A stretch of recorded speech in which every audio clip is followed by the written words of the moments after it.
Comment mémoriser un caractère chinois en plus de la répétition espacée? Bonjour, bienvenue sur Cédric Beau TV, 89e épisode déjà. J'ai une question aujourd'hui de Quentin qui me demande: bonjour Cédric, je me rends compte que malgré mes flashcards que j'imprime et les fiches de phrases où sont employés les nouveaux caractères de chaque leçon, j'ai tendance à oublier certains caractères. Je n'imagine même pas dans quelques mois quand j'aurai 800 caractères.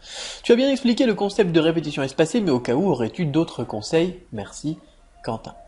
Alors, Quentin, très important, la répétition espacée et les flashcards, ce n'est pas le principal pour retenir, pour comprendre un caractère. Parce qu'en fait, pour retenir quelque chose, il faut d'abord le comprendre. Soit il faut le comprendre, soit il faut pouvoir l'associer à quelque chose, soit il faut pouvoir l'interpréter d'une manière ou d'une autre. Par exemple, pour retenir votre numéro de sécurité sociale, si je vous dis votre numéro de sécurité sociale c'est 1 86 07 31 95 je sais pas quoi, eh bien, vous n'aurez pas de moyen de retenir facilement cela.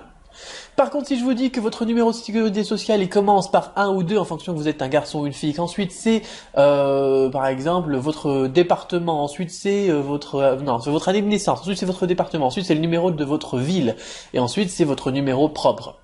Eh bien alors là, déjà vous avez des éléments qui vous permettent de comprendre le numéro de sécurité sociale.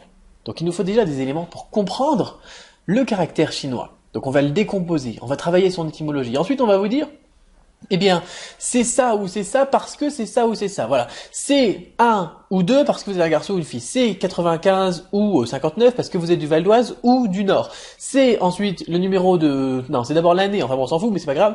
C'est d'abord l'année parce que vous êtes né telle année. Donc ça, vous pouvez le retenir facilement. Donc il y a des éléments que vous pouvez associer avec des connaissances que vous avez déjà. Donc par exemple, en travaillant sur l'étymologie du caractère,